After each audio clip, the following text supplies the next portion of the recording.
हमारे पास कोर्स है क्या। स्मार्ट प्लान और स्मार्ट क्लासेस आपको किस तरीके से हेल्प करेगी, क्या स्ट्रेटेजी आपकी होनी चाहिए कि आप ये पर्चा पास कर सकते हैं। अगर ये 10 मिनट वीडियो अच्छे से सुन लोगे तो ओवर द जो 6 महीने साल है आपके अच्छे गुजर। हमारे पास ओवरऑल ऑडिट अगर आप देखें तो प्लानिंग होता है, परफॉर्मेंस होता है और रिपोर्टिंग होता है। इसमें से लाजमी सवाल आएंगे, प्योर ऑडिटिंग के स्टैंडर्ड्स हैं, प्योर ऑडिटिंग के कॉन्सेप्ट्स हैं, क्या थ्रेट्स हैं, क्या सेफगार्ड्स होंगे, प्रोसीजर सही से परफॉर्म नहीं किया हुआ, पार्टनर ने सही से सुपरवाइज नहीं किया हुआ, इसको ऑडिट आप कैसे करेंगे, क्या एक्सेप्टेंस होगी, क्या प्लानिंग होगी, क्या परफॉर्मेंस होगी। अगर एक कंपनी फ्यूचर के फाइनेंशियल स्टेटमेंट बनाती है तो बताएं उसका ऑडिट कैसे करेंगे। अस्सलाम स्टूडेंट्स, आगाज करते हैं CFAP6 की ओरिएंटेशन का।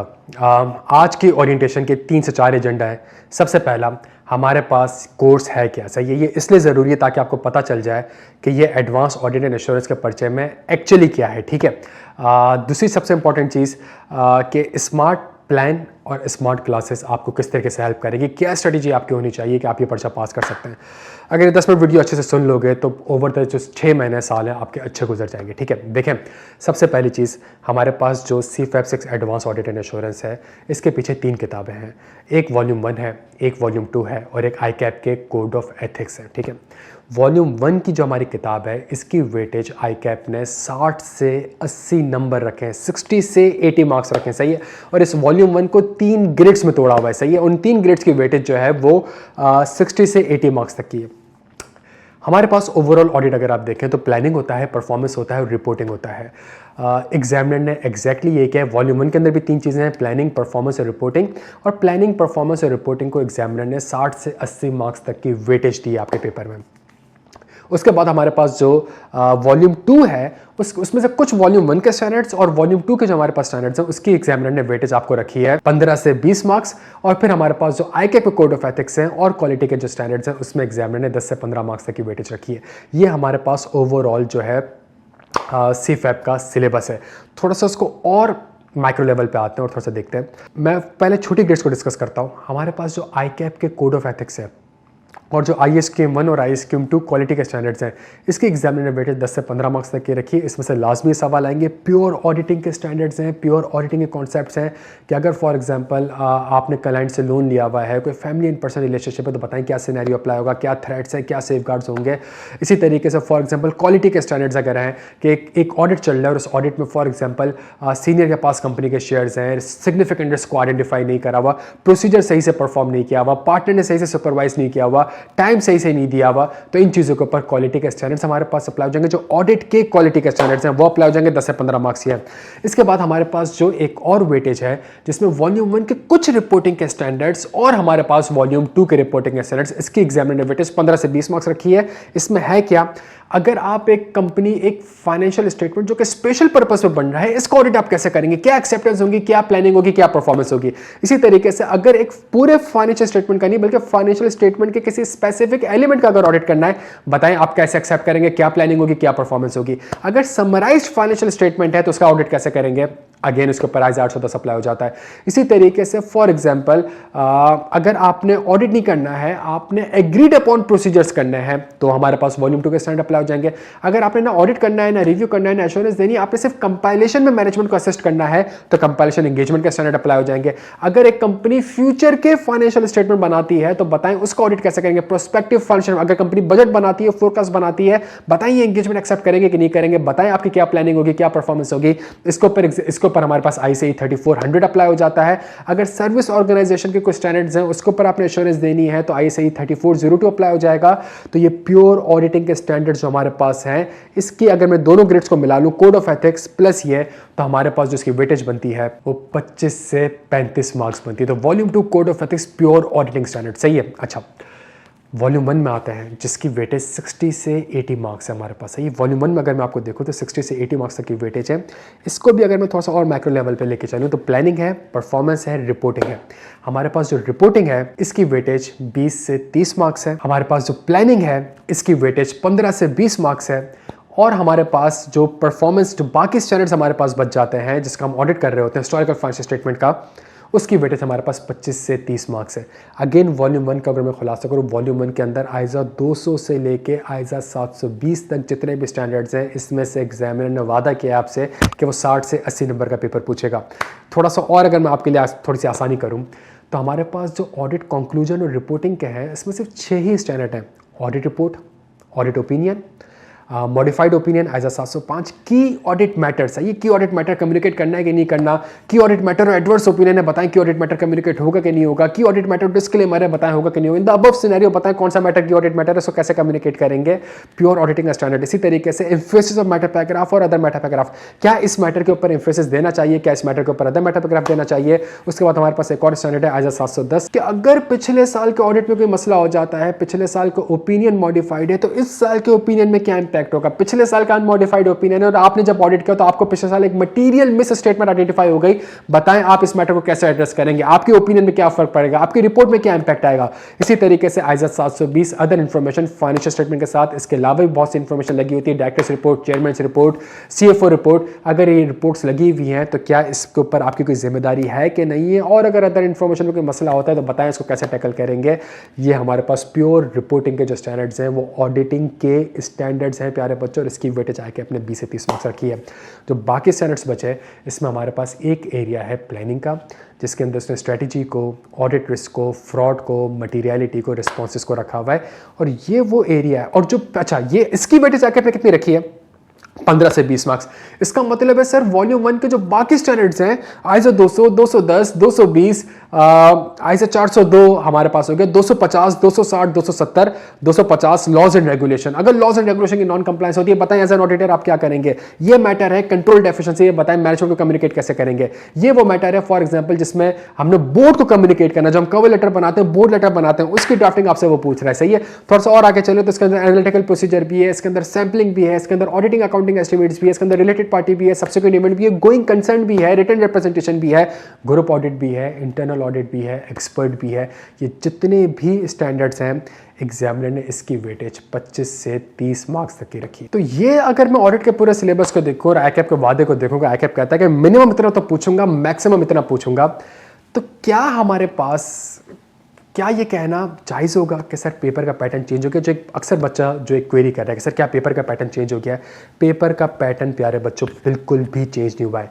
ये जो मैंने आपके सामने पूरा सिलेबस खोल के रखा है, इसका मकसद सिर्फ ये है कि जो 15 से 20 मार्क्स हैं रिस्क एंड प्रोसीजर्स में, जो हमारे पास 15 से 20 मार्क्स हैं, इसके ऊपर अगर इन सवालात के पेपर, इन सवालात को देख के अगर आप ये कह रहे हैं कि जी पेपर का पैटर्न चेंज हो गया, तो आपका एनालिसिस बिल्कुल गलत है। सही है। देखें, आज से 10 साल पहले एग्जामिनर ने हेजिंग इंस्ट्रूमेंट भी पूछा हुआ है, उसने आपसे शेयर बेस्ड पेमेंट भी पूछा हुआ है, उसने कंसोलिडेशन के ऊपर भी ऑडिट पूछे हुए हैं, उसने डिफाइंड बेनिफिट ऑब्लिगेशन के ऊपर भी आपसे चीज़ें पूछी हुई हैं, उसने सेल एंड लीज बैक भी पूछा हुआ है, उसने कस्टमर लॉयल्टी एग्रीमेंट भी पूछा हुआ है, उसने IFRS 11 में जॉइंट अरेंजमेंट वगैरह भी पूछा हुआ है, IFRS 3 और IFRS 10 में जो कंसोलिडेशन के कॉन्सेप्ट्स हैं, फॉर एग्जाम्पल कि जी अकाउंटिंग पीरियड चेंज है लेट से, तब क्या करेंगे, अगर अकाउंटिंग पॉलिसी चेंज है बताएं तब क्या करेंगे, सब्सिडी में अगर फॉर एग्जाम्पल क्वालिफाइड ओपिनियन तो बताएं होल्डिंग के उसमें कोई इंपैक्ट आएगा नहीं आएगा। ये वो सवालात हैं जो आज से 10 साल पहले आ चुके हैं, आज से 10 साल पहले आ चुके हैं। ठीक है। तो अगर ये सवाल आपको आज दिख रहे हैं और आप कह रहे हैं कि पेपर का पैटर्न चेंज हो गया, तो आपका एनालिसिस बिल्कुल गलत है बच्चों। ये वो सवाल हैं जो आज से 10 साल पहले आ चुके हैं। सही है। हम फाइनेंशियल स्टेटमेंट्स का ही ऑडिट कर रहे होते हैं, और जब हम फाइनेंशियल ऑडिट कर रहे होते हैं तो फाइनेंशियल स्टेटमेंट IFRS के बेसिस पे बन रहे होते हैं। ठीक है। तभी बच्चों से कहा जाता है कि FFR और एडवांस ऑडिट आपने साथ में देना है, MSMN भी अनलॉक होगा। और एडवांस ऑडिट में जो 15-20 नंबर का एरिया होता है ना, जो 15-20 नंबर का एरिया होता है, इसमें आपको थोड़ी सी हेल्प मिल जाएगी। ठीक है। मैं आपके सामने एक सिंपल सी चीज़ डिस्कस करता हूँ। मैं आपसे कहता हूँ कि एक लैंड एंड बिल्डिंग है, कंपनी ने रेंट पे दी हुई है, बताएं क्या रिस्क हो सकता है। तो आप कहेंगे यार रिस्क ये है कि ये लैंड एंड बिल्डिंग अगर रेंट पे दी हुई तो इसका मतलब है ये लैंड एंड बिल्डिंग जो है ये इन्वेस्टमेंट प्रॉपर्टी है। ठीक है। और जब ये इन्वेस्टमेंट प्रॉपर्टी है तो द रिस्क इसके मैनेजमेंट इसको इन्वेस्टमेंट प्रॉपर्टी क्लासीफाई नहीं किया होगा। ठीक है। मैं आपके सामने एक और एग्जाम्पल देता हूँ। एक कंपनी है, उसके पास सवाल में लिखा हुआ है बेतहाशा इन्वेंट्री पड़ी हुई है, यार रेंट पे बेतहाशा इन्वेंट्री पड़ी है, बताएं क्या रिस्क है। आप कहेंगे बेतहाशा इन्वेंट्री पड़ी है, रिस्क है क्या, इन्वेंट्री शायद इंपेयर्ड हो गई, मैनेजमेंट ने उसके इंपेयरमेंट रिकॉर्ड नहीं की होगी। मैं आपके सामने एक और सवाल रखता हूँ। एक कंपनी है जो कि मैन्युफैक्चरिंग है, तो इसका मतलब इसके पास प्लांट एंड मशीनरी भी आ रहे होंगे, और इस साल के रेवेन्यू बहुत कम हुए हैं। क्यों कम हुए? मार्केट में नया कॉम्पिटिटर आ गया, मार्केट शेयर जो है वो कंपनी का बहुत रिड्यूस हो गया। तो इसका मतलब है प्लांट एंड मशीनरी चल ही नहीं रहा, प्लांट एंड मशीनरी को आप यूज़ कर भी रहे तो उससे वो रेवेन्यू तो जनरेट कर ही नहीं। इसका मतलब है प्लांट एंड मशीनरी शायद इंपेयर्ड हो चुका है। ये सवाल प्यारे बच्चों पहले भी आते थे, ये सवाल अब भी आ रहे हैं। कुछ चीज़ें जो मैंने ऑब्जर्व करी कि कुछ अकाउंटिंग स्टैंडर्ड्स ऐसे हैं जिसमें बच्चों को नॉर्मली थोड़ी सी तकलीफ होती है, थोड़ा सा उनके ऊपर कॉन्सेप्ट ठीक नहीं होते। लेट्स से IFRS 9 हो गया, IFRS 15 हो गया, IFRS 16 हो गया, और अगर वो वहाँ पे उस चीज़ को एग्जामिन कर रहा होता है तो मैं आपसे अगेन कह रहा हूँ कि वो वहाँ से आपसे कैलकुलेशन नहीं पूछ रहा, वो आपसे अकाउंटिंग ट्रीटमेंट नहीं पूछ रहा, वो आपसे ये नहीं कह रहा कि मुझे कंसोलिडेटेड बैलेंस शीट बना के दो भाई, वो आपसे कह रहा है कि इन द अबव सिनेरियो मुझे इवैल्यूएट करके दो कि क्या ऑडिट रिस्क हो सकते हैं, क्या ऑडिट प्रोसीजर्स हो सकते हैं, क्या रिपोर्टिंग इंप्लीकेशन हो सकती है। तो सवाल के ऊपर वो आपसे चीजें ऑडिट की ही पूछ रहा है। तो जब तक ऑडिट की टर्मिनोलॉजी यूज नहीं करेंगे तो यस, ये 15-20 नंबर के एरिया ऐसा है जहां पे ICAP अगर फॉर एग्जांपल फॉर कोई अकाउंटिंग का एक अच्छा कॉम्प्लेक्स एरिया आपसे पूछ लेता है तो बच्चा वहां पे कंफ्यूज हो जाता है, बिकॉज वो अगेन अपना माइंडसेट को अकाउंटिंग की तरफ लेके चला जाता है। वो एट द एंड ये भूल जाता है कि ये ऑडिट का पर्चा है। सही है, तो इसके ऊपर बिल्कुल भी गुमराह नहीं होना आपने। यस, इसकी एक्सटेंसिव प्रैक्टिस कैसे कर सकते हैं कि जितने भी ऐसे अकाउंटिंग स्टैंडर्ड्स हो गए उसके ऊपर नॉर्मली बच्चा क्या करता है, लीज के जनरल प्रोसीजर याद करके चला गया, रेवेन्यू के जनरल प्रोसीजर याद करके चला गया, फाइनेंशियल स्टेटमेंट के जनरल प्रोसीजर याद करके चला गया। और जब रेवेन्यू में कोई स्पेसिफिक सिनेरियो आ गया, लेट्स से कोई वेरिएबल कंसिडरेशन आ गई, कोई डिस्काउंट वाली चीज़ आ गई, कोई प्राइस कंसेशन वाली चीज़ आ गई, कोई पेनल्टी वाला क्लॉज आ गया, कोई बोनस वाली चीज़ उसके अंदर आ गई, तो वहाँ बच्चा थोड़ा सा फिर उसको क्या कहते हैं, थोड़ा सा हेसिटेट करता है उसको लिखने में। तो इसका सॉल्यूशन क्या है, जितने भी आपके पास अकाउंटिंग स्टैंडर्ड्स हैं, ये कॉन्सेप्ट है, इसमें ये रिस्क है, ये इवैल्यूएशन है, ये ऑडिट प्रोसीजर है। सही है, अगर आप में से किसी ने वॉल्यूम 2 की किताब जिसके अंदर मैंने सारे पास्ट पेपर से खुद अपने बनाए हुए सजेस्टेड आंसर लिखे हुए हैं, तो इस तरह के 15-20 नंबर का सवाल जो भी पेपर में आता है जिसमें रिस्क का सवाल हो गया, प्रोसीजर का सवाल हो गया, इवन रिपोर्टिंग का सवाल हो गया, जिसके अंदर IFRS की इंप्लीकेशंस आ रही होती है, तो नीचे IFRS की कॉमेंट्री मैंने आपके लिए लिखी हुई है, और इसीलिए लिखी हुई है कि जी ये IFRS की कॉमेंट्री लिखी हुई है, और इसके बेसिस पे हमने अपने आंसर को ऑडिटिंग टर्मिनोलॉजी में, ऑडिट रिस्क के तहत, ऑडिट प्रोसीजर के तहत, ऑडिट रिपोर्टिंग के तहत इस तरीके से हमने ड्राफ्ट करा हुआ। ठीक है, तो अगर आप आज के अटेम्प्ट का पेपर देख के कह रहे हैं कि जी हेजिंग आया है तो पेपर का पैटर्न चेंज हो गया, तो भाई करेंसी स्वैप विंटर 17 की अटेम्प्ट में आ चुका है। सही है, करेंसी स्वैप का सवाल विंटर 17 में आ चुका है, कंसोलिडेशन 8 साल पहले आ चुका है, शेयर बेस्ड पेमेंट आ चुका है,